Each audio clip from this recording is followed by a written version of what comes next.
ஒயருன்னு தெரியாமல் அந்த ஒயரை பிடிச்சிட்டான். ஒயரை பிடிச்சோன்னா டப்பு தூக்கி அடிச்சிச்சு.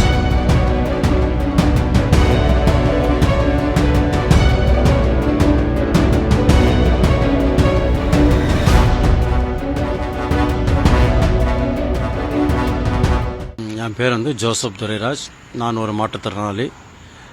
என் மனைவி நிர்மலா, என் பையன் பேர் டேனியல். இப்போ அடிபட்டு இருக்கிறது, கரண்ட்டில் ஷாக் அடித்து அடிபட்டு இருக்குது என் பையனுக்கு தான்.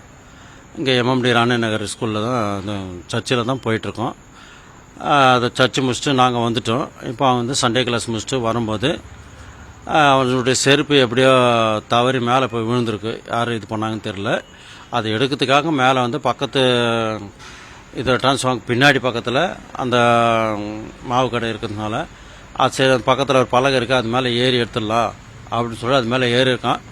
கொஞ்சம் ஸ்லிப் ஆகிற மாதிரி இருக்கும்போது சரி எங்கன்னா கீழே ஊந்துருமோன்ற ஒரு பயத்தில் என்ன பக்கத்தில் பிடிக்கிறது எதுவும் இல்லாததுனால அது கையில் கடிச்சிட்டு அந்த ஒயருன்னு தெரியாமல் அந்த ஒயரை பிடிச்சிட்டான். ஒயரை பிடிச்சோன்னா டப்புன்னு தூக்கி அடிச்சிச்சு. அதனால் அவனுக்கு கொஞ்சம் தூரமாக போய் கீழே ஊந்ததுனால அவனுக்கு இந்த ரைட் சைடில் காயம் போட்டிருக்கு. அதேமாதிரி லெஃப்ட் சைடில் பண்ணியிருக்கு.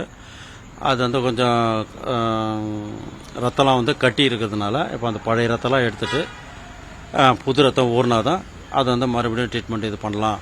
அப்படின்னாக்கா கை கொஞ்சம் பிரச்சனைகள் வரதுக்கு வாய்ப்பு இருக்குது. அதை நாங்கள் நாளைக்கு சொல்கிறேன்ட்டு 12 மணி நேரம் டைம் கொடுத்துருக்காங்க.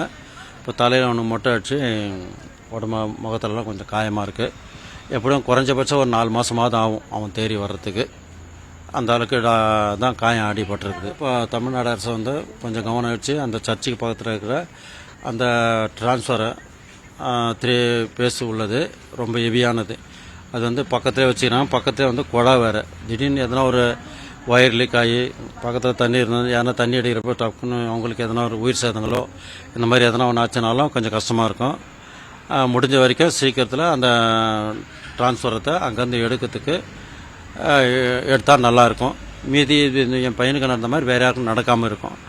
அதேமாதிரி என் பையனுக்கு ரொம்ப அடிபட்டு இருக்கிறதுனால பையனுடைய செலவுக்கு உண்டானதை